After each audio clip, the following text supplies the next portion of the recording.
Welcome back, dear viewers, and you're still watching The Breakfast Show, and in this segment of our program we will talk about the second edition of the Global Forum for Higher Education and Scientific Research, which was inaugurated yesterday by President Abdel Fattah el-Sisi. We'll try to know more about this forum and the topics that are tackled today. We are joined by Dr. Nabil Gad, and he is an educational expert. Good morning, Dr. Nabil. Morning. So, Dr. Nabil, yesterday we all followed the inauguration yesterday of the Global Forum for Higher Education and Scientific Research, which is gathering a number of international universities, organizations at the new administrative capital. It was a big event, and we would like you to shed more light on the importance of the Forum for Higher Education and Scientific Research. Right.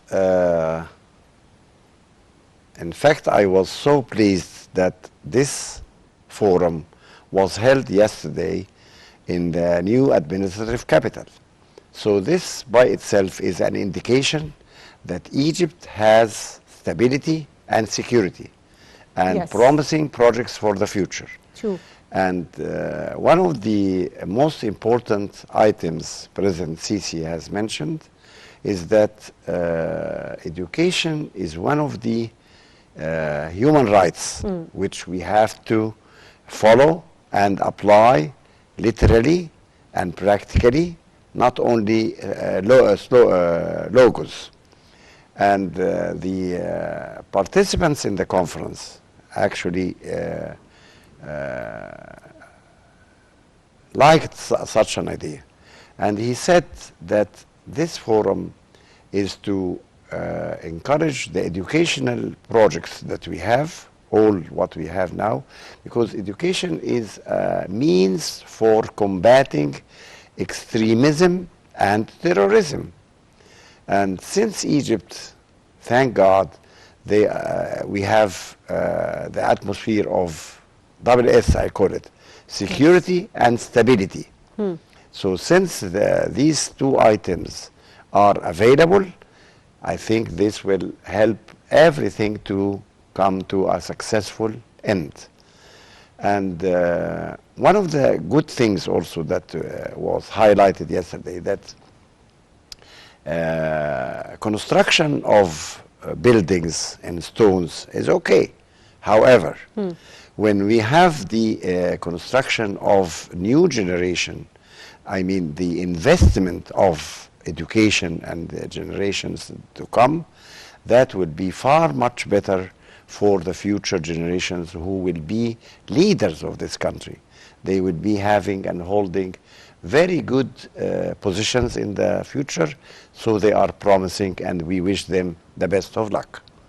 Yes, so sir, in your opinion, what are the main topics that are tackled during these 3 days of the forum, especially that there was a main target, which is to bridge the gap between the market and the educational systems? Well, to bridge the gap between education and the work field, I think that our students in different faculties and colleges should be having what we call the field experience. I mean, for instance, faculty of commerce, they could have summer training at banks or different establishments. Students of engineering, especially architecture.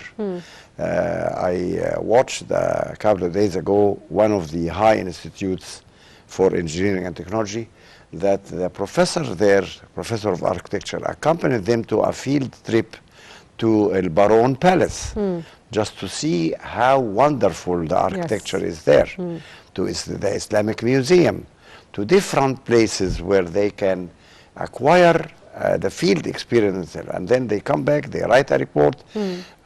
Whenever the learner practices something related to his field, that will give him a very good push, and more than that, he or she can add it to the CV they will be submitting to the different jobs they will hold later on. this could be a point forward, and it's a plus for choosing them to be in the field of work.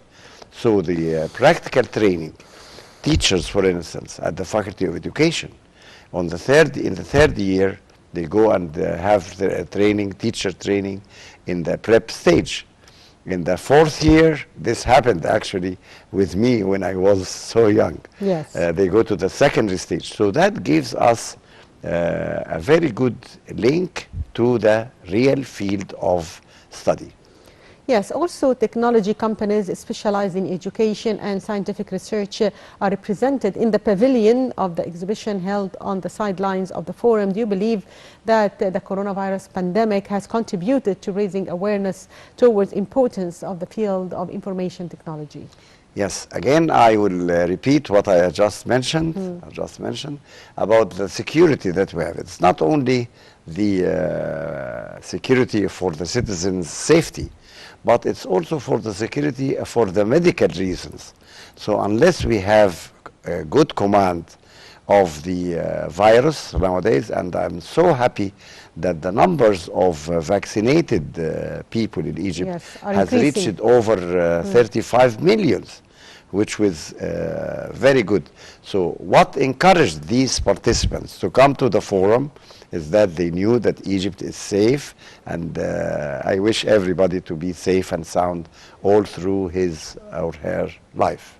So, sir, non-profit universities also are prized as the new generation of universities, as we have now Al-Galala City, King Salman, Galala University actually, and King Salman University. So how do you see these non-profit universities, especially that they are now signing agreements with international universities and twinning agreements actually? Really, this is a value-added factor to the universities already working in Egypt and performing in their jobs. And I may suggest that such financial or fund problems are not existing in these couple of universities you have just mentioned. Because maybe the students pay a lot and they do benefit from what they have paid.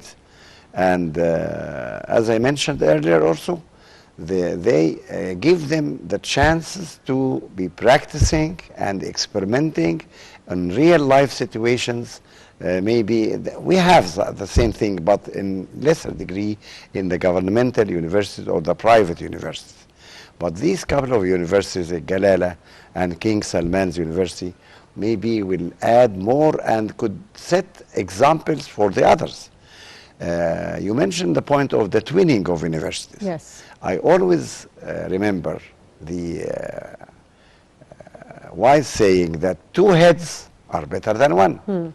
So when we share and have conferences for participants from universities abroad and universities in Egypt, we share ideas, we benefit from each other, we give a push, and this push will be forward in very good, gigantic steps to the students who are the users and the beneficiaries of the education they have. Yes, actually, the country is aiming to decrease the number of students who are traveling now abroad to seek education and university education, and I think that by building such universities, there is a report that says that 50%, there is a cut down of 50% of students who are seeking education abroad, and this is a successful step also done by the government. So what's your take on this? Absolutely right, because you know, when parents send their children abroad, paying lots of foreign money and hard currency, and they are not under their immediate or direct supervision. But when they are in Egypt, this will be safer, and they will be always sure that their children are, when I say children, of course, I mean their sons or daughters. Yes. They are under their eyes, and they will not be going astray. Moreover, these universities we have here, when we can get and admit foreign students, whether Arabs or non-Arabs, come to these two universities, this is an income to the budget we have in Egypt. So it is a double benefit that we can have, securing the future of our own students and getting some students and increasing the cooperation between universities, the awareness that have for the students' parents, not to send them abroad and they come maybe of less standard. The standards here, I'm quite sure, or the criteria of having education in such universities are so high that they can be acceptable all the time. Yes, also this forum is being held in conjunction with the 14th session of the General Conference of the Islamic World Educational, Scientific and Cultural Organizations. So also this forum is taking place today. It will end today. And this forum enhances and deepens Egypt's significance in the Islamic world and the world in general in the fields of education, science and culture. So how do you see cooperation between Arab and Islamic countries in the field of education and sciences and culture?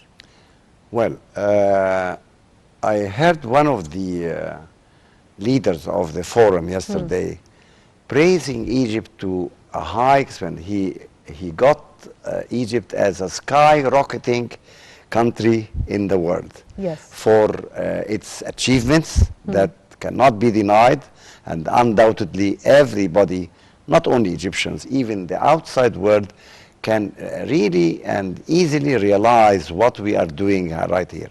Projects everywhere, roads, bridges, tunnels, educational projects, all people, the electricity itself is one of the advantages or the merits that we have enjoyed. We suffered a lot from so many problems. I'm afraid they are now few problems, but we will be able to overcome this. How? When we start, and if we have any work, we have to know how to start it, how to go on. And there is a Chinese proverb, I think I just remember right now, that the trip of 1 million miles starts with one step.